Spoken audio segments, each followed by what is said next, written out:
El novio de Ayuso acaba de ser imputado por corrupción en los negocios y administración desleal por la jueza. ¿Por qué?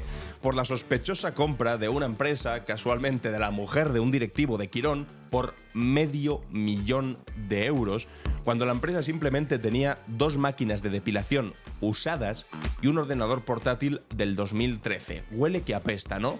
Bueno, pues la fiscalía esto lo llama soborno y yo lo llamo por fin van a empezar a caerse las caretas, por fin Ayuso va a tener que asumir lo que lleva un año entero negando.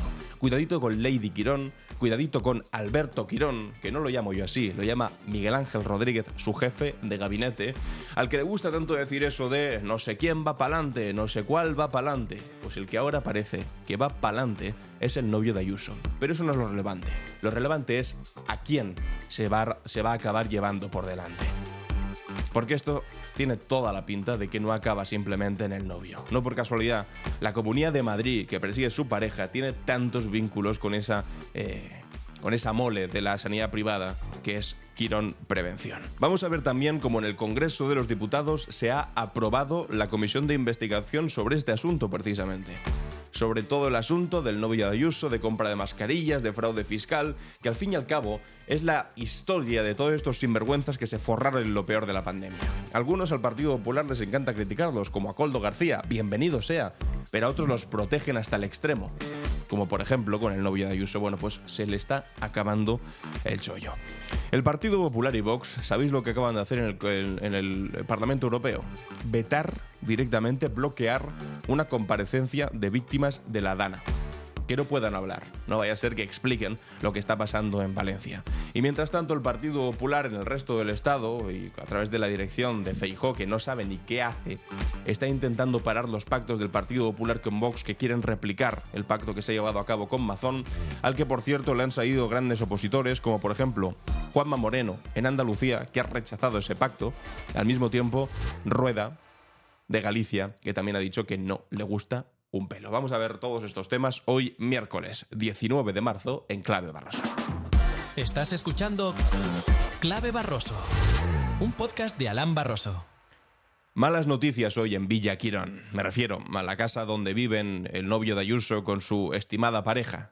Un doble piso que todavía no sabemos quién ha pagado. Malas noticias porque efectivamente amanecemos esta mañana con la noticia de última hora, que menos mal, porque si no ya íbamos a perder todo respeto por la justicia. La jueza ha citado a la pareja de Ayuso como investigado, es decir, como imputado por corrupción en los negocios, amigos y amigas. Alberto González Amador deberá declarar como imputado por corrupción en los negocios de administración desleal el próximo 10 de abril ante la jueza que ya le investigaba por fraude fiscal. Se le van sumando los problemas, le van saliendo enanos a su jardín.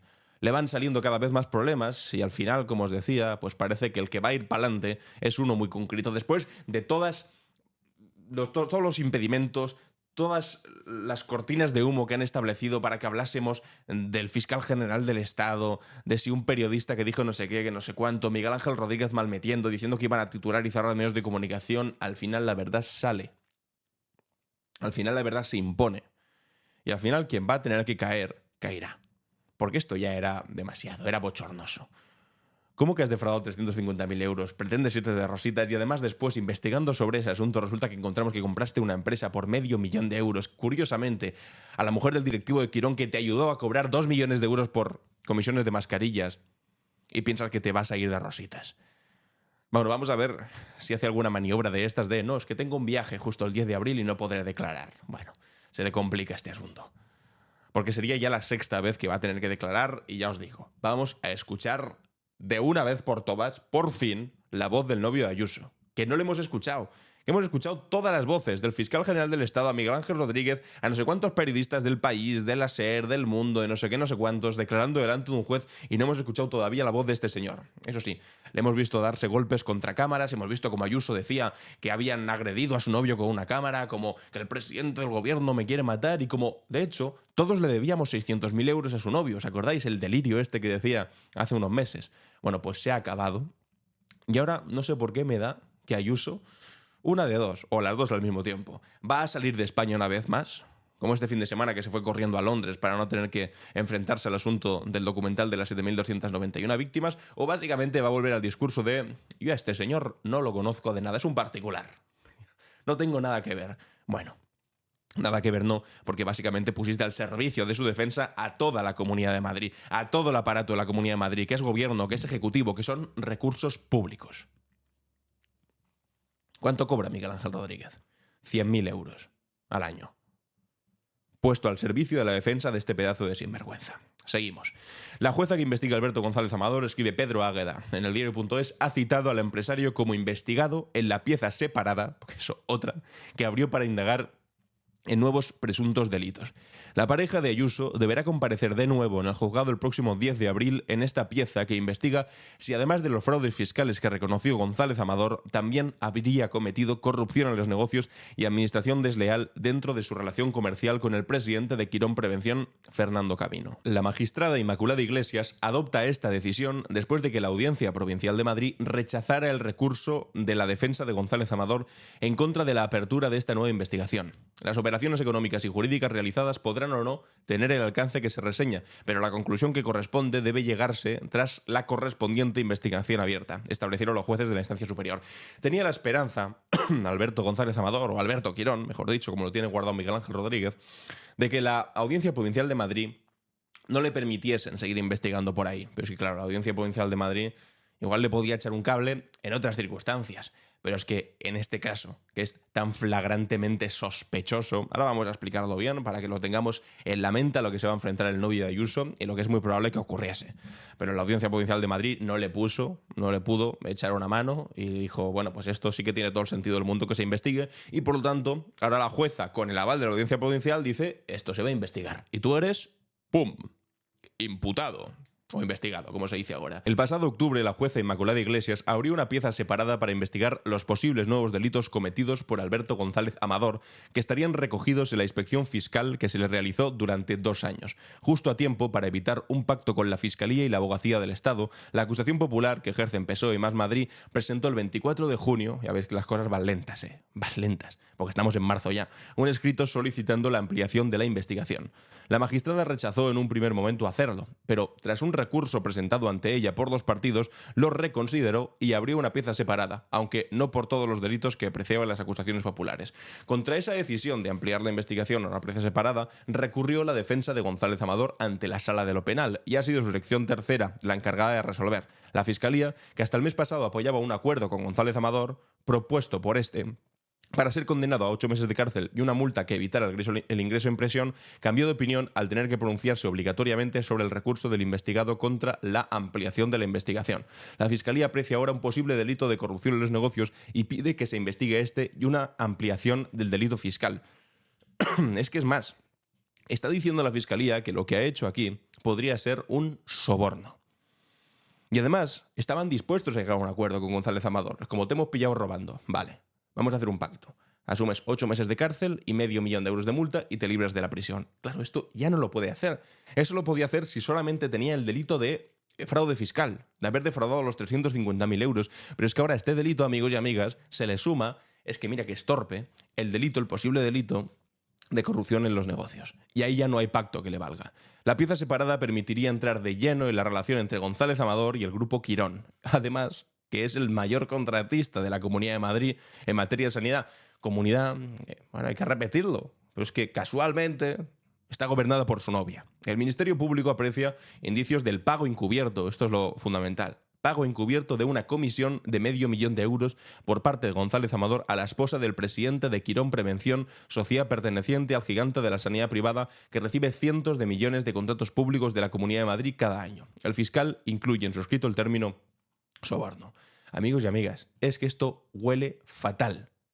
Esto huele fatal. Vamos a hacer un resumen rápido para que lo entendamos bien. Como todos sabéis, el novio de Ayuso, y esto le va a joder seguramente que lo expliquemos de nuevo, va a empezar a mandar querellas a todo el mundo. Ya os acordáis que aquí, en este podcast, me llegó también un requerimiento del novio de Ayuso para que no hablase de él, o sea, es delirante. Pero lo siento, lo vamos a explicar. Resulta que el tipo cobra 2 millones de euros en lo peor de la pandemia. Que eso ya de por sí en un país decente tendría que implicar una condena inmediata. ¿Cómo puede ser que utilices lo peor de una pandemia cuando la gente está desesperada, cuando la gente está muriendo, para forrarte, para hacerte de oro? Bueno, pues este tipo lo hizo. Ojo, igual que el novio de Ayuso, ¿eh? Digo que el hermano de Ayuso. De hecho, el novio de Ayuso se lo presentó el hermano de Ayuso. Que todo queda en casa. Es que es asqueroso. Bueno, pues se forró. El hermano con casi 300.000 euros de comisiones de su propio gobierno, del gobierno de su hermana. Y el novio con 2 millones de euros que sacó por una venta, es verdad, privada, entre dos empresas, que, vaya por Dios, negoció este señor, Fernando Camino, que es un directivo de Quirón que casualmente estaba en el consejo directivo, o algo del estilo, de la empresa receptora de esas mascarillas que vendió el novio de Ayuso y que se llevó una comisión millonaria de 2 millones de euros. Pequeño inciso que me gusta hacer siempre. ¿Cuánto tiempo haría falta para un salario normal, para tu salario, para tu pensión, para lo que cobres, para llegar a tener 2 millones de euros? Pues con el salario mínimo, pues más de 100 años. De trabajo ininterrumpido, sin pagar alquiler, ni agua, ni comida, de salario íntegro. Bueno, pues él, en un plumazo, se llevó 2 millones de euros. Claro, en esos 2 millones de euros parece que no le supieron a suficiente. Entonces se inventó un entramado de facturas falsas para declarar menos beneficios y así tener que pagar menos impuestos. Le pillaron, porque lo hizo muy mal, fue muy cutre. Y le pillaron con las manos en la masa. La fiscalía le imputó por esto. Le han llamado a declarar, bueno, todo lo que ya sabéis. Pero es que por el camino resulta que investigando se dan cuenta que compró una empresa. Y esta empresa que compraste, ostras, y además la compró por medio millón de euros. ¡Ostras! Y además la empresa resulta que solamente tenía 2 máquinas de depilación, tal vez las que utilizó para cortarse el pelo, para raparse, la segunda vez que fue a declarar, porque la primera apareció con peluca, ¿os acordáis? Es que todo esto es esperpéntico. Desde las pelucas hasta los golpes con la cámara y él, Ayuso, diciendo Pedro Sánchez me quiere matar. Todo es esperpéntico, si lo pones una cosa seguida tras otra. Y además de las 2 máquinas de depilación, tenía también la empresa un ordenador portátil del 2013, que no sé qué está más caducado, si es ordenador portátil o las máquinas de depilación usadas. Y sin embargo, por esa empresa pagó medio millón de euros. ¡Ostras! Que además hay otra cosa.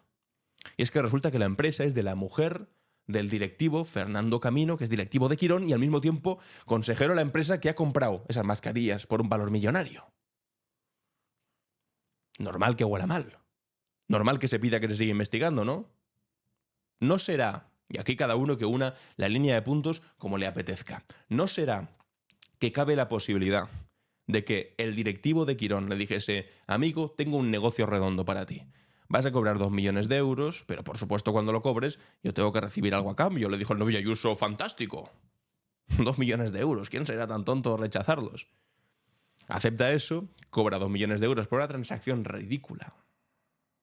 Porque la gente estaba desesperada y compraba las mascarillas a un precio exagerado y él por una transacción ridícula se lleva 2 millones de euros. Que yo creo que no somos conscientes de lo que son 2 millones de euros así un plumazo. Pero bueno, en fin.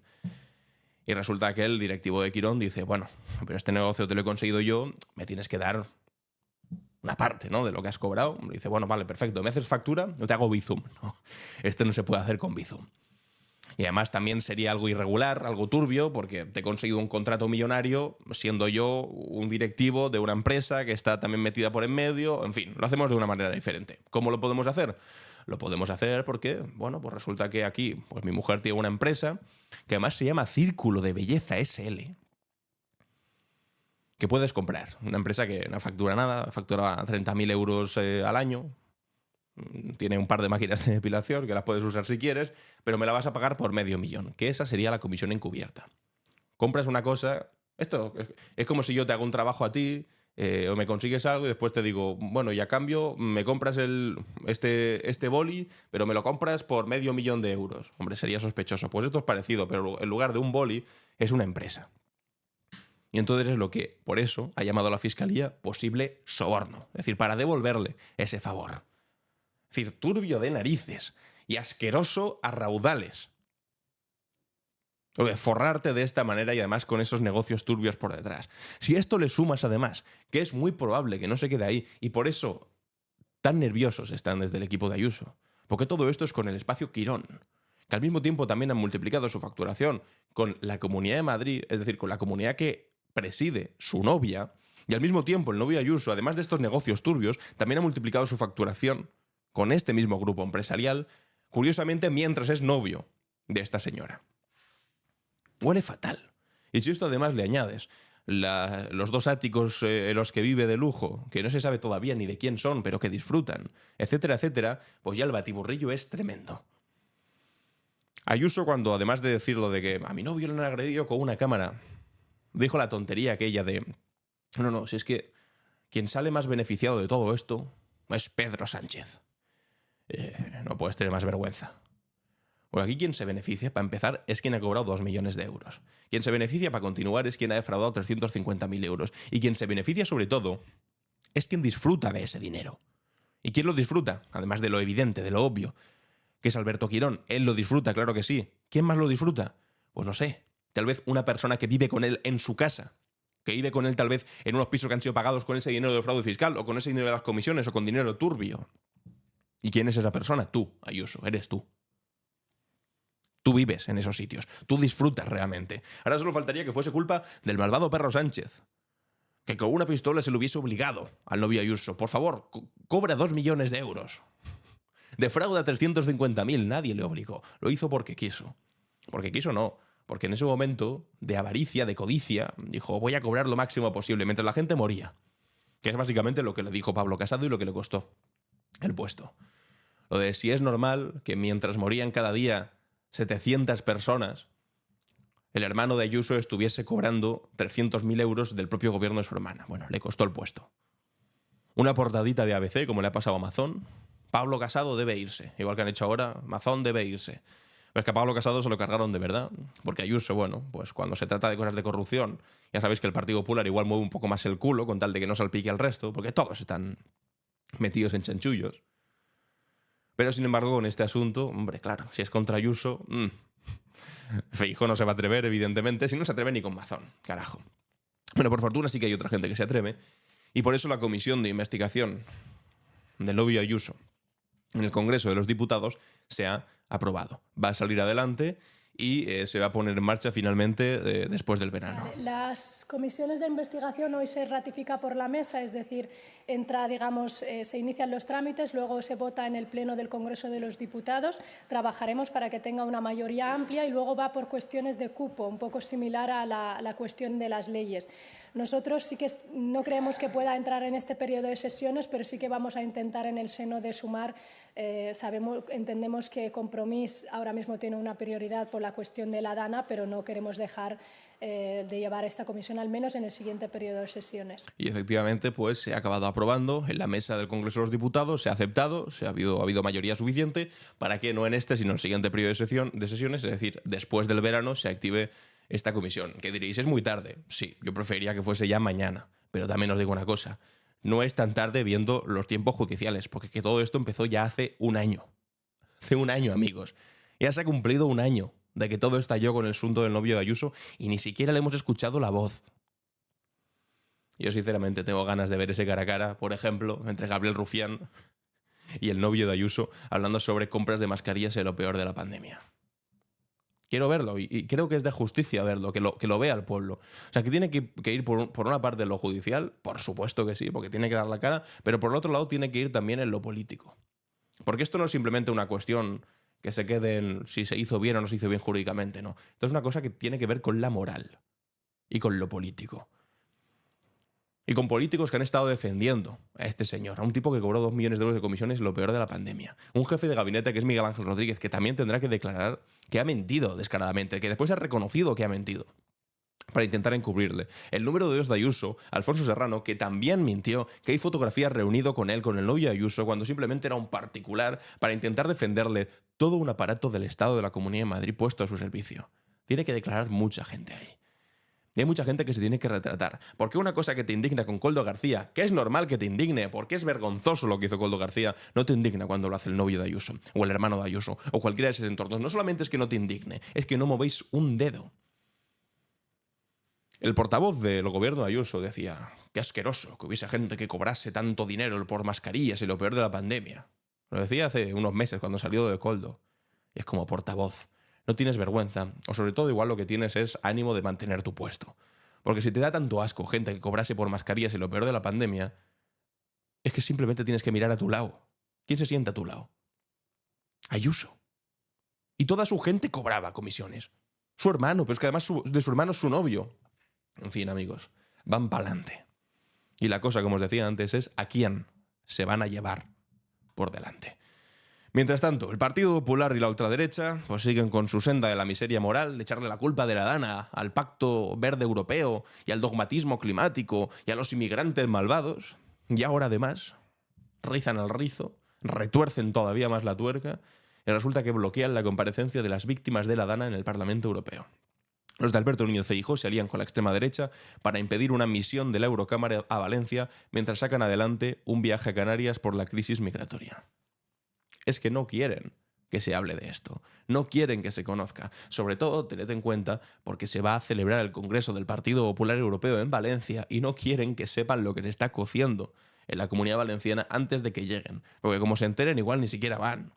¿Cómo va a presentarse Ursula von der Leyen, que ha sido la máxima valedora de un pacto bastante timorato, si me preguntáis, sobre el Pacto Verde Europeo, sobre la transición ecológica, que aprobó el Partido Popular? Por eso os digo que tampoco es que sea una cosa demasiado grande, bastante moderadita, tirando a un poco irrelevante. Pero que la han sacado ellos y ahora de repente sale Mazón a decir que el Pacto Verde Europeo es dogmatismo climático y ha sido culpable de la Dana.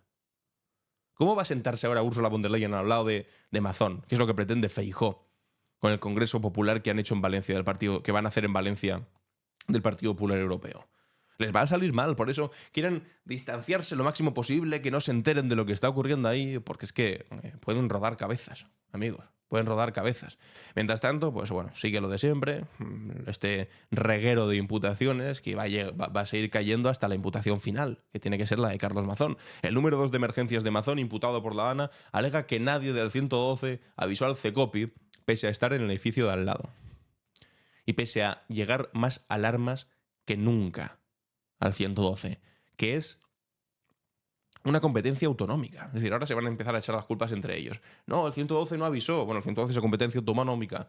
Estamos en el edificio al lado. No, pero no nos avisaron. Tenían pantallas donde aparecían todas las llamadas. Y hubo 12.000 llamadas en apenas unas horas. No nos avisaron, no. Te avisaron no solamente la EMET, la Confederación Hidrográfica, lo sabía hasta la Universidad de Valencia y la Embajada de Japón. Pero es que no solamente eso, tenías una pantalla en la que te aparecían miles y miles de llamadas de gente desesperada. Y no lanzasteis la alarma hasta tarde. Y el presidente ni estaba ni se le esperaba. Van a empezar a venderse entre ellos. Y esto está bien. Como Salomé Pradas, que es la exconsejera de Mazón, que dijo eso de se sabrá la verdad. Yo estuve ahí desde el primer minuto. Que es una referencia velada a Mazón no estuvo ahí desde el primer minuto. Estaba en otro sitio, que lo acabaremos conociendo. Lo filtrará alguien. O será Salomé, o será el Partido Popular para intentar cargárselo, porque ahora mismo tienen un gran problema. Y es que el Partido Popular está en shock. Después de que Mazón llegase a este pacto con Vox, en el que básicamente lo que hacía es convertirse en un tránsfuga hacia Vox, porque les compra todo. Empieza a hablar de dogmatismo climático, de pacto verde, del problema de la inmigración irregular, en la Dana. Les ha comprado todo el argumentario, el pack completo de la vergüenza ajena. Y ahora el Partido Popular pues no sabe cómo reaccionar, si desautorizarlo y entonces pues evidenciar que no manda nada Feijóo, o si decir no, estábamos de acuerdo, cosa que todo el mundo también sabe que no es verdad, que no es cierta. Y que también quedan fatal. Bueno, pues ahora, como Vox está intentando llegar a acuerdos parecidos al que ha llegado en Valencia con el resto de comunidades autónomas, pues el Partido Popular, la dirección, está intentando frenar los pactos presupuestarios en otras comunidades autónomas tras el acuerdo de Mazón, mientras Vox, pues evidentemente, sigue metiendo presión. Cuca Gamarra asegura que el acuerdo valenciano se debe a la situación excepcional provocado por la Dana. O sea, que cuando hay situación excepcional, la cosa es señalar a los inmigrantes, ¿no? Es que de verdad que hay que tener poca vergüenza. La periodista Ser Palomera, del diario.es, avanzaba que Juanma Moreno y Alfonso Rueda, presidentes autonómicos de Andalucía y de Galicia, se desmarcan del acuerdo de Mazón con Vox. Concretamente, sobre todo, con el Pacto Verde. Y es normal que se desmarquen, porque es que el Pacto Verde, insisto, es del Partido Popular. Es que es delirante. Es completamente delirante. De hecho, Isabel Morillos pues, escribía en el Periódico de España: el cordón sanitario a Mazón del resto de varones del Partido Popular. ¿Vendrá el valenciano a la Interparlamentaria de Sevilla? Nadie quiere retratarse junto a alguien que encarna la peor gestión de una emergencia con una crisis que ha costado 224 vidas. Le están imponiendo un cordón sanitario al resto de varones, que no lo quieren ver ni en pintura, es un apestado. Pero Feijóo no se atreve. Es tan miserable, o más bien es tan pelele, es tan muñeco de trapo, es simplemente un ornamento, es poco más que una especie de jarrón chino que lo tiene ahí encima para intentar disimular el estropicio que dejó la institución de Pablo Casado, pero no es más que eso. Y en momentos complicados como este, se demuestra, Mazón hace lo que quiere, le pasa la mano por la cara a Feijóo y Feijóo tiene que sonreír y decir, no, lo sabía desde el primer momento, sabía que esta hostia con la mano abierta que me ha dado la veía viniendo y estoy de acuerdo. Y además es beneficiosa para el Partido Popular. Ya. Cuéntale el cuento a Otto que te crea. Es tremendo. En el Congreso de los Diputados ayer hubo pleno, hoy también hay pleno. De hecho, mientras estéis viendo este vídeo seguramente se está desarrollando el pleno. Me subiré otros vídeos hablando sobre este asunto. Se está empezando a aflorar, a ver la división respecto a la subida al gasto militar, pero fundamentalmente porque hay un problema. El Partido Socialista está a tope con gastar más en armas, en defensa, como se ha pedido desde Europa. Y Sumar no sabe muy bien qué posición adoptar, porque dentro tiene muchos partidos, ya sabéis que no hay una voz clara dentro de Sumar, que cada uno va a la suya, Compromís dice una cosa, Izquierda Unida dice otra, el PC dice otra cosa, mientras tanto Podemos, que está fuera, dice otra cosa, Yolanda Díaz no se sabe si manda suficiente, pero también al mismo tiempo tiene una duda que yo veo legítima, que es como, vale, hay que defenderse tanto de lo que representa Donald Trump en los Estados Unidos como lo que representa Vladimir Putin en Rusia. Al mismo tiempo está presuntamente financiando a Vox y a todos los partidos de la ultraderecha en Europa. Si es que vivimos en un Cristo actualmente. De acuerdo. Necesitamos autonomía estratégica, necesitamos independencia energética, militar, de defensa, en inteligencia, en todo. Pero ¿esto cómo se consigue? Porque de momento lo único que hay es una cifra grandilocuente, 800.000 euros destinados para el rearme europeo. Vale. Pero me tenéis que plantear un plan. Y es lo que de momento no ha hecho. El presidente del gobierno lo hará. Bueno, pues espero que sí, porque está en su interés. De hecho, puede ser una gran oportunidad política para Pedro Sánchez. Decir, mira, vamos a hacer un gran plan político de este dinero que va a servir no para comprar 20 tanques, que son carísimos, y cazas, que son carísimos, no, sino para ser autónomos en energía. Por ejemplo, podría decir, vamos a hacer, y esto forma parte de un plan de defensa, porque lo forma parte de un plan de defensa, una gran empresa pública de energía, para convertir España en un espacio autónomo, que al mismo tiempo pueda dar servicio con energía barata y limpia a una industria nacional que comenzaremos para construir no sé qué. O vamos a avanzar en computación cuántica, o vamos a tener superordenadores dedicados a investigación de defensa, también inteligencia, no sé, un plan. Tiene que plantearnos un plan. Por lo menos el otro día ya dijo que no iba a quitar ni un solo euro de gasto social para meterlo en gasto militar. Bueno, bienvenido sea. Espero que mantenga su palabra, pero le hace falta algo más si lo que pretende es limar esta decisión complicada que va a tener sobre todo con sus socios que tiene a la izquierda. Porque en el Partido Socialista es verdad que de aquel OTAN de entrada no, del 82, a lo que vino después, de OTAN sí en el referéndum del 86, hay un trecho. Y ahora mismo que esa historia, ese relato OTAN se ha acabado, o más bien Donald Trump se lo ha cargado, pues tienen que plantearnos una cosa que de verdad sea valiente, que de verdad sea alternativa. Bueno, y hablando de gente valiente, esto no es precisamente una cosa de esas, porque resulta que a las juezas, además de imputar a novios de Ayuso, pues también se dedican a chorradas como la siguiente. Hay una jueza que manda al banquillo a Echenique, a Pablo Echenique, es portavoz de Podemos, a petición de, cómo no, a abogados cristianos, que pesados, por una broma sobre deportar a curas pederastas. El exdiputado de Podemos será juzgado a petición de abogados cristianos por un tuit en el que afirmaba que estadísticamente es mucho más probable que un sacerdote cometa un delito de agresión contra menores de edad que delinca una persona migrante. Y esto les ha ofendido, vamos, muchísimo, muchísimo. Y lo peor es que la jueza le manda al banquillo. Si es que de verdad es delirante. Vamos con la clave internacional. ¿Qué pasa en el mundo? La clave internacional. Voy a ir a toda velocidad porque voy un poco justo de tiempo esta mañana.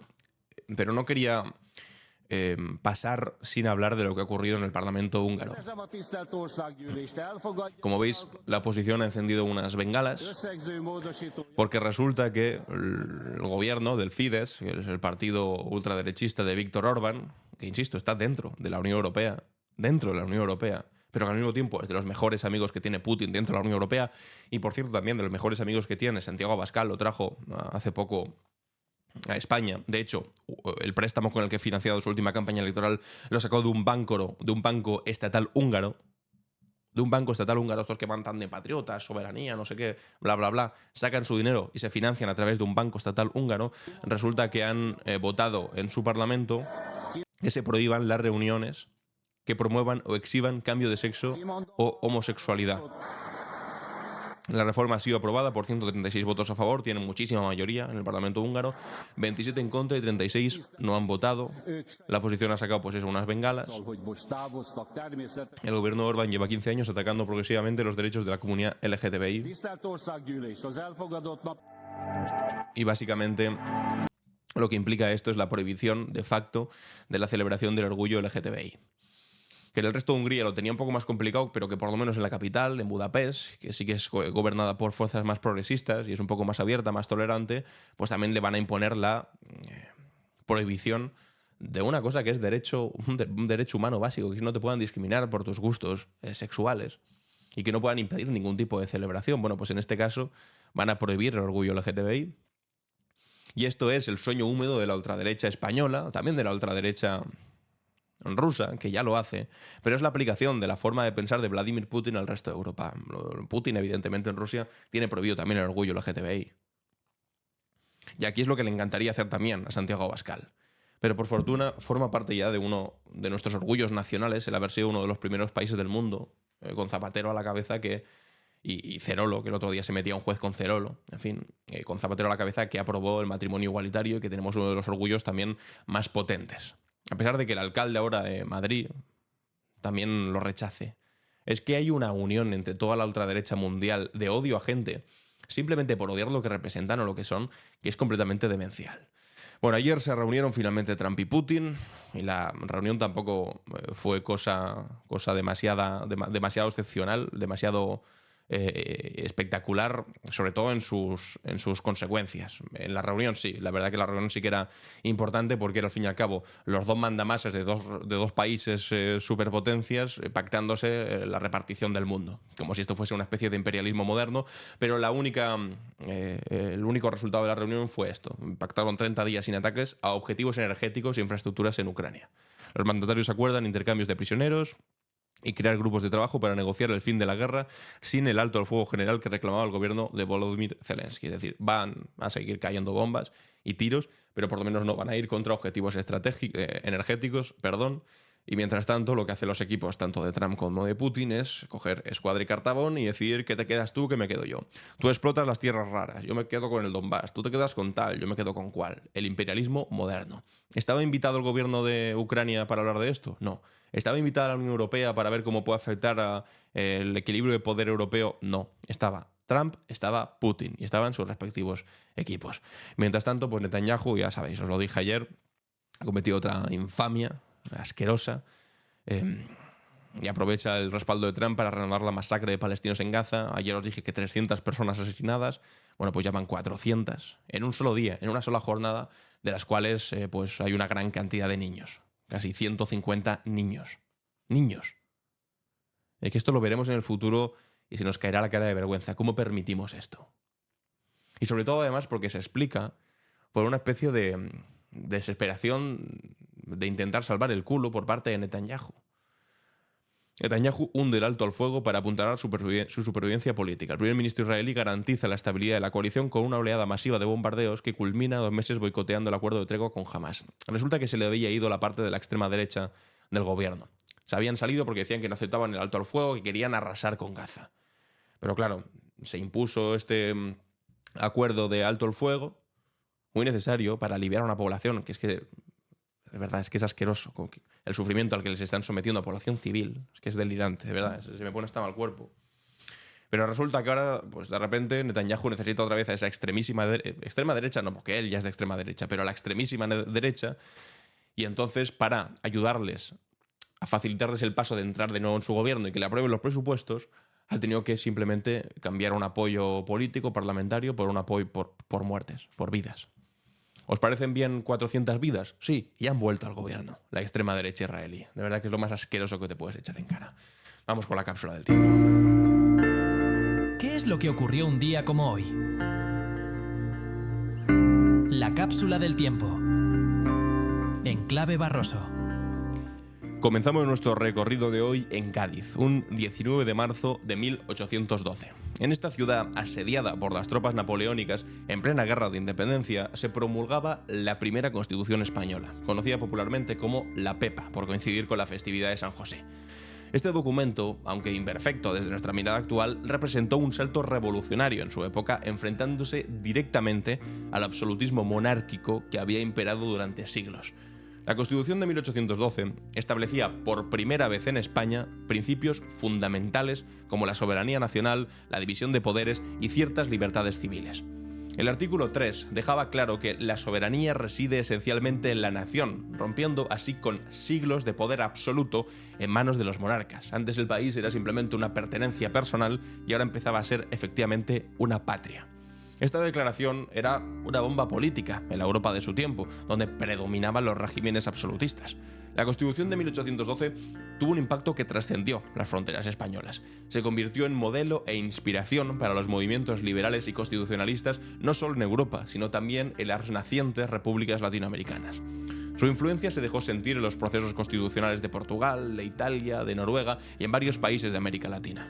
La vigencia de la Pepa fue efímera, sin embargo. Con el regreso de Fernando VII en 1814, el monarca abolió la Constitución y restauró el absolutismo, iniciando un periodo de represión contra los liberales. Este vaivén entre periodos constitucionales y restauraciones absolutistas marcaría la convulsa historia española del siglo XIX, evidenciando las resistencias del antiguo régimen a ceder su poder. Saltemos ahora más de un siglo hasta otro 19 de marzo, esta vez en 1919. En Barcelona, el sindicalista Salvador Seguí, conocido como el Noi del Sucre, daba un histórico mitin que ponía fin a la huelga de la canadiense, un conflicto laboral que había paralizado la industria catalana durante 44 días y que se convertiría en uno de los mayores triunfos del movimiento obrero español. La huelga había comenzado en febrero, cuando la empresa de electricidad Barcelona Traction Light and Power Company, conocida popularmente como la canadiense por su origen, recortó los salarios de varios empleados. Lo que comenzó como un conflicto localizado se extendió rápidamente hasta paralizar hasta el 70% de la industria catalana en una impresionante muestra de solidaridad obrera organizada por el anarcosindicalismo de la CNT. El gobierno, ante la magnitud del paro, declaró el estado de guerra y militarizó los servicios públicos. Miles de trabajadores fueron detenidos, entre ellos los principales líderes sindicales. Sin embargo, lejos de aplacar el movimiento, estas medidas no hicieron más que fortalecerlo. La presión ejercida por los trabajadores obligó finalmente al gobierno a ceder. El acuerdo alcanzado el 19 de marzo incluía la liberación de los detenidos, la readmisión de los despedidos y, lo más trascendental, el compromiso de implementar legalmente la jornada laboral de 8 horas. En 1919, este último punto convirtió a España en el primer país del mundo, uno de los primeros, en establecer por ley las 8 horas de trabajo diarias, adelantándose incluso a naciones industrialmente mucho más avanzadas que nuestro país. Este logro extraordinario del movimiento obrero español no fue simplemente una concesión graciosa del poder, sino el resultado de décadas de lucha y de organización férrea, desde el anarcosindicalismo y sobre todo desde la CNT. Desde finales del siglo XIX, la reivindicación de la jornada de 8 horas había sido central en las demandas obreras a nivel mundial, simbolizaba en el lema de 8 horas para trabajar, 8 horas para descansar, 8 horas para vivir. La importancia de esta conquista no puede subestimarse. En un contexto donde era habitual trabajar 12 o más horas diarias, la reducción de la jornada laboral supuso una mejora sustancial en las condiciones de vida de los trabajadores, permitiéndoles disponer de tiempo para la educación, el descanso y la participación social y política. Este triunfo demostró que el poder de la acción colectiva es muy importante y también el de la solidaridad de clase como herramienta de transformación social. Sin embargo, la victoria obrera sería contestada muy pocos meses después, con una fuerte represión patronal que incluyó el asesinato de numerosos sindicalistas a manos de pistoleros a sueldo durante los años del pistolerismo en Barcelona. Entre ellos, el Noi del Sucre, que os mencionaba antes, también fue asesinado por estos pistoleros de la patronal. Este patrón de avances y retrocesos, de conquistas logradas con esfuerzo y posteriormente amenazadas, ha sido una constante en la historia de las luchas sociales. Cambiando ahora de escenario, pero manteniéndonos en el ámbito de las luchas por la emancipación, viajamos ahora al Virreinato de Perú. Un 19 de marzo, pero de 1738, nacía en Surimana, actual departamento de Cusco, José Gabriel Condorcanqui, a quien pasaría realmente a la historia con el nombre de Túpac Amaru II, líder de la mayor rebelión anticolonial en la América española del siglo XVIII. Descendiente directo del último emperador inca, Túpac Amaru I, creció entre dos mundos. Educado por dos jesuitas, conocía tanto la cultura europea como la tradición inca. Como curaca o jefe local, fue testigo directo de los abusos del sistema colonial contra los pueblos indígenas, especialmente la mita minera, un sistema de trabajo forzado que enviaba a los indígenas a las mortíferas minas de Potosí. Tras años de intentar inútilmente que las autoridades coloniales atendieran las demandas indígenas por vías legales, Túpac Amaru inició en noviembre de 1780 una revuelta que rápidamente se extendió por gran parte del territorio del actual Perú, Bolivia y norte de Argentina. Su programa político era notablemente avanzado para su época: la abolición del trabajo forzoso y los repartimientos forzosos, fin de la esclavitud africana y una administración más justa que respetara a los pueblos originarios. A pesar de conseguir importantes victorias iniciales, la rebelión fue finalmente derrotada por las fuerzas españolas. Túpac Amaru fue capturado y ejecutado de forma brutal en la plaza de Cusco en mayo de 1781, junto con su esposa Micaela Bastidas, figura clave del levantamiento, y otros familiares suyos. Las autoridades españolas, queriendo dar un escarmiento ejemplar, sometieron a Túpac Amaru a torturas públicas antes de descuartizarlo, enviando extremidades a diferentes puntos del territorio como advertencia. Sin embargo, lejos de sofocar el espíritu de resistencia, su martirio lo convirtió en un símbolo que perduraría en la lucha por la libertad de los pueblos originarios. La rebelión de Túpac Amaru II, aunque fracasó en sus objetivos inmediatos, sacudió los cimientos del sistema colonial español y sembró semillas que germinarían en los movimientos independentistas del siglo siguiente. Y finalmente nuestra cápsula del tiempo nos lleva a un episodio más oscuro pero igualmente relevante para entender nuestro presente. Un 19 de marzo de 1906 nacía en Solingen, Alemania, Adolf Eichmann, quien se convertiría en uno de los principales responsables logísticos del Holocausto durante el régimen nazi. Como oficial de las SS y jefe de gestión de asuntos judíos de la Gestapo, Eichmann fue encargado de coordinar la deportación masiva de judíos a los campos de concentración y exterminio. Lo que hace particularmente inquietante su figura es la forma burocrática y desapasionada con la que abordó esta tarea genocida e ignominiosa, lo que la filósofa Hannah Arendt describiría más tarde como la banalidad del mal. Tras la derrota nazi, Eichmann escapó de Europa y se refugió en Argentina bajo una identidad falsa. Allí viviría tranquilamente hasta 1960, cuando agentes del Mossad israelí lo capturaron y trasladaron clandestinamente a Israel para ser juzgado. El juicio a Eichmann, que se transmitió en Jerusalén en 1961 por radio y televisión a todo el mundo, fue un momento crucial en la confrontación pública por los horrores del Holocausto. Por primera vez, muchos supervivientes pudieron dar testimonio y el mundo enfrentó la magnitud de lo ocurrido. Eichmann, protegido por una cabina de cristal antibalas, mantuvo hasta el final que él solamente cumplía órdenes, una defensa que el tribunal rechazó, condenándolo a muerte. El caso Eichmann planteó preguntas fundamentales sobre la responsabilidad individual en crímenes masivos y sobre la naturaleza del mal. La capacidad humana para compartimentar la moral, para separar acciones de consecuencias en nombre de la eficiencia burocrática, quedó expuesta como uno de los mayores peligros para la convivencia civilizada. Y hasta aquí nuestra cápsula del tiempo. Vamos con las preguntas y respuestas. ¿Y tú? ¿Qué opinas? En Clave Barroso. Bienvenidos y bienvenidas a ¿Y tú qué opinas?, donde os hago una pregunta y después leo vuestras respuestas. Aquí Misiva decía: entre Mazón y Vox no solo hay un acuerdo con cálculo electoral para los segundos, también creo que hay un jugoso pastel que se quieren repartir: los miles de millones de la reconstrucción. Espero que se mire con lupa todas las actualizaciones de esta gentuza. Un saludadón y gracias por tus crónicas. Gracias a ti. Videojugem dice: Mazón pactará con cualquiera, insisto, cualquiera, con tal de mantener su puesto. Afrontémoslo. No nos libraremos fácilmente de él. Espero estar equivocado. Mazón dimisión. Palo Seco añade: ¿quién es más ladrón? ¿Los que buscan agua para subsistir o los que se quedan en su cargo para quedarse con el dinero del pueblo? Bueno, yo lo tengo claro. Miguel Martínez dice: el PP y Vox son lo mismo. Y creo que, pues efectivamente, con estos pactos recientes nos queda bastante más claro. Y José Muñoz añade: quién sabe, a lo mejor el hecho de apoyar tan descaradamente a Mazón también le acabe pasando factura a Vox. Ya sé que es pedir demasiado, pero bueno, ojalá. Y para el día de mañana, evidentemente, os tengo que preguntar sobre la imputación del novio de Ayuso. Os leo los comentarios, ya sabéis, una R, 2 puntos y vuestra respuesta. Y hasta aquí ha llegado nuestro capítulo de hoy, miércoles 19 de marzo. Yo soy Alan Barroso y esto ha sido Clave Barroso.